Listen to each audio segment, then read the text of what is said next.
Basically, in everyone's brain, there's a bit of an internal, it's like the ultimate unlocking of the fretboard, in particular guitar solos.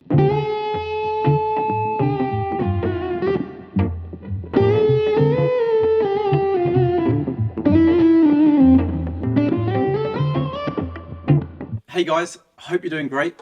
I've been getting so many comments recently saying, can you do a bit of a blues breakdown and basically teach how you approach blues, because it's a bit of a unique style that I've started to develop over the last few years. Now, I'm not going to try and overcomplicate this because it really is a simple trick. I don't know if you want to call it a trick, or it's more of a mindset thing. So firstly, I don't know if everyone has this. By the way, let us know if you don't have it, because I'd be interested to know how your brain works if you don't have it. But I think everyone has a bit of an internal tune going on, like a melody, whatever it might be. Once you notice it next time you're doing it randomly, grab your guitar, sing out the melody that's in your head, and then try to replicate it with the guitar fretboard. It'll be quite hard at the start, and you should really be comfortable with playing the pentatonic and blues scale up and down the fretboard before you attempt this. So if you don't know that, definitely go and familiarize yourself with the pentatonic scale. But once you know the pentatonic scale inside and out, sing the melody out. So I'll just sing something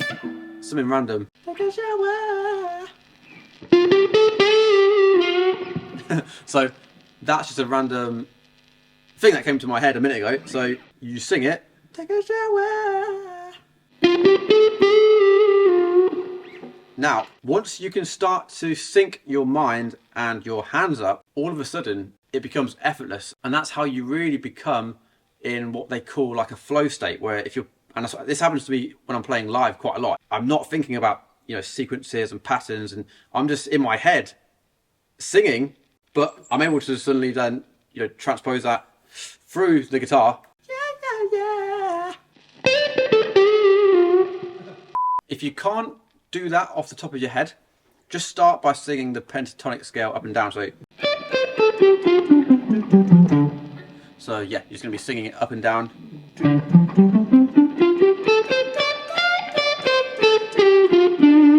And eventually, you can start to play about with it a little bit and build it up to what I just did a second ago. So.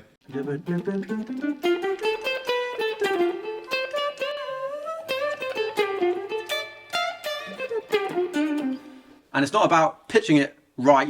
It's not about the singing at all, because I'm not a singer, but being able to sync your singing mind and your guitar playing just completely unlocks solos, at least for me. Maybe this is my own advice. I mean, I've not really heard a lot of people talking about this, but for me, it's like the ultimate unlocking of the fretboard, in particular guitar solos. Eventually, if you can sing it, you can play it. Now, again, I'm not sure if everyone has it in their mind. I mean, for me, I'm always whistling and singing and humming, and it's like probably driving everyone crazy around me.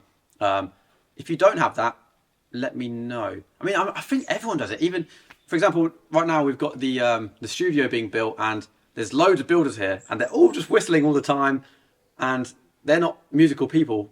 I think everyone has it. So, but just try and hone in on that and tap into it. When next time you hear yourself doing it, catch yourself, then just literally keep it going in your mind, repeat it, and then go to the guitar. So